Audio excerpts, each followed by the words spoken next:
সুপ্রিয় ভাই ও বোনেরা সবাইকে ভালোবাসা এবং শুভেচ্ছা জানিয়ে আজকে একটি বিষয় নিয়ে আলোচনা করব। আজকের আলোচ্য বিষয় হলো পরিস্থিতি কন্ট্রোল কিভাবে করা যাবে। আমি আজকে আলোচনা করব কোন কোন সহজ পদ্ধতিতে কঠিন পরিস্থিতিকে মোকাবেলা করা যায়। তাহলে আলোচনা শুরু করা যাক। আপনারা আমার সাথে শুরু থেকে শেষ পর্যন্ত থাকুন। আমার এই আলোচনা থেকে আপনারা উপকৃত হলে আমি খুবই খুশি হব। তো প্রথম কথা হচ্ছে, যেকোনো পরিস্থিতিতে একটা জিনিস আমাদের সবচেয়ে বেশি প্রয়োজন, সেটি হলো কাম থাকা, অর্থাৎ শান্ত থাকা। এই শান্ত থাকাটাই হলো যেকোনো পরিস্থিতি মোকাবেলার অন্যতম অন্যতম মাধ্যম। এই শান্ত আপনি যেকোনো পরিস্থিতিতে আপনি থাকতে পারবেন।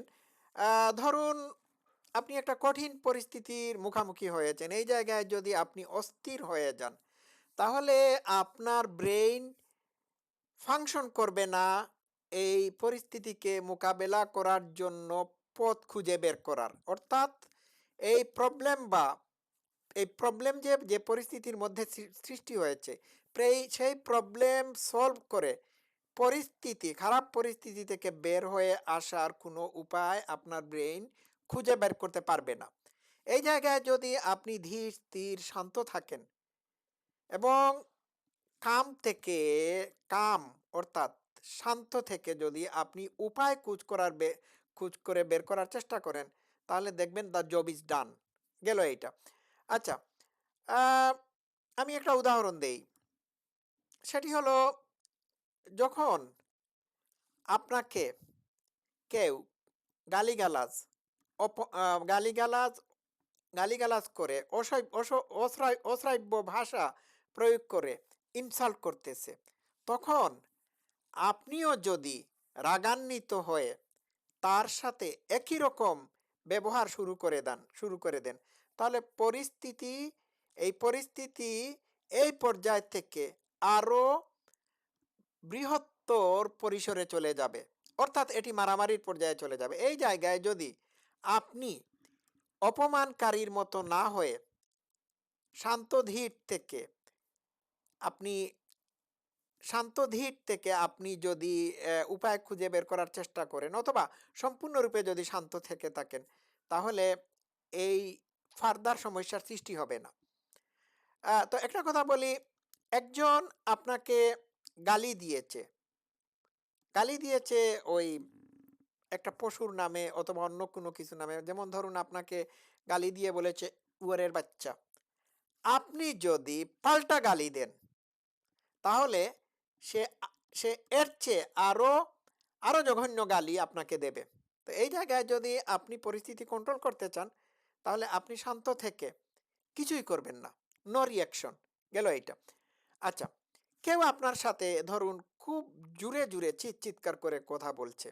এই জায়গায় যদি আপনি তার মতো না হয়ে চিৎকার করে কথা না বলে আপনি ধীর স্থির শান্ত কণ্ঠে কথা বলে থাকেন, তাহলে দেখবেন তারও গলার স্বর আস্তে আস্তে নেমে আসছে। এই যে শান্ত থাকার বিষয়টি, এটি কাইন্ড অফ গুড ভাইরাসের মতো, খুব বেশি সংক্রমিত হয়। একজন জুড়ে জুড়ে চিল্লাইয়া কথা বললে অন্যান্য মানুষরা জুড়ে জুড়ে তাকে তার সাথে জুড়ে জুড়ে চিল্লাইয়া কথা বলে। আপনার সাথে যদি কেউ চিল্লাচিল্লি করে, আপনি যদি চিল্লাচিল্লি তার মতো না করে আপনার মতো ধীর স্থির টোন ব্যবহার করে শান্তভাবে কথা বলেন, তাহলে পরীক্ষা করে দেখতে পারবেন তার গলার স্বর আস্তে আস্তে আপনার স্বরের লেভেলে নেমে চলে এসেছে। এটা পরীক্ষিত, আমি নিজে পরীক্ষা করে দেখেছি। তাহলে বোঝা গেল যে শান্ত ধীর থেকে পরিস্থিতিকে মোকাবেলা করা সম্ভব। একজন বুদ্ধিমান মানুষ কোনো সময়ই উত্তেজিত মানুষের সামনে পড়ে তার উত্তেজিত হয়ে থামায় না। সে এইখানে স্টপ, পজ, তারপর রেসপন্সের টেকনিক অ্যাপ্লাই করে। সে আগে এই মানুষটাকে অবজার্ভ করে অবজার্ভ করে ধীর স্থিরভাবে তাকে হ্যান্ডেল করার চেষ্টা করে। চিৎকারের বদলে চিৎকার আসে, গালিগালাজের বদলে গালিগালাজ আসে, কিন্তু শান্ত থাকার বদলে শান্ত হওয়াটা আসে। এটাই হচ্ছে টেকনিক। আপনারা পরীক্ষা করে দেখতে পারেন, আজকে থেকেই করুন না। আপনার মোবাইল হারিয়ে গিয়েছে, ঘরের মধ্যে আপনার মোবাইল খুঁজে পাচ্ছেন না, হারিয়ে গিয়েছে কোথাও, হয়তো এটা পড়ে আছে, আপনি খেয়াল করতে পারতেছেন না, আপনার মাথায় আসতেছে না।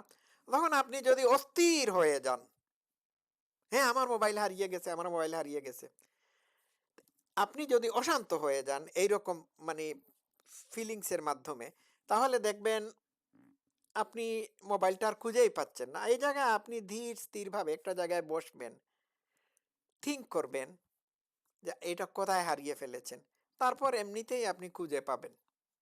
বিষয়টা এরকম। একজন নাবিক যদি, একজন নাবিক অর্থাৎ জাহাজের চালক যদি গভীর সমুদ্রে উত্তাল সমুদ্রের সমুদ্রের দেখে মানে দৃশ্য দেখে যদি ভয় পেয়ে যায়, তাহলে তো সে তো জাহাজ চালাতে পারবে না। এই জায়গায় সে ধীর স্থির শান্ত থেকে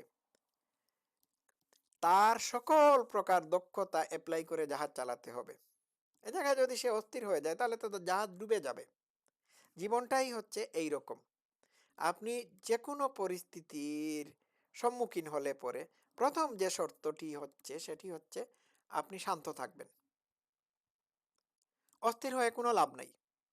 অস্থির হয়ে আপনি আপনার পরিস্থিতিকে আরো জটিল করে তুলবেন। ঠিক আছে? তো এই এই জিনিসটি জীবনের সব ক্ষেত্রে ব্যবহার করতে হবে। আপনার মন যত বেশি শান্ত থাকবে, আপনি তত বেশি শান্তিতে থাকতে পারবেন। মন যত বেশি অশান্ত হবে, আপনি তত বেশি অশান্তিতে থাকবেন। সুতরাং যে কোনো পরিস্থিতিতে মনকে শান্ত রাখাই হচ্ছে বুদ্ধিমানের কাজ। এটাই হচ্ছে জীবনের টেকনিক, আমি যেটি বুঝতে পেরেছি। এটা এটি শুধুমাত্র চারিত্রিক বৈশিষ্ট্য হওয়া উচিত না, এটি অভ্যাসে পরিণত করতে হবে। নিজেকে যখন আপনি অবজার্ভ করবেন, তখনই আপনি বুঝতে পারবেন যে আপনি কোন জায়গায় হুচটকে পড়ে যান। ওই জায়গাটাকে আপনি চিহ্নিত করতে হবে। চিহ্নিত করে সেই মোতাবেক কাজ করলে কাজ হবে। এটাই হচ্ছে আমার ফিলিংস। ঠিক আছে? তো আসুন আমরা শান্ত থেকে পরিস্থিতিকে কন্ট্রোল করি।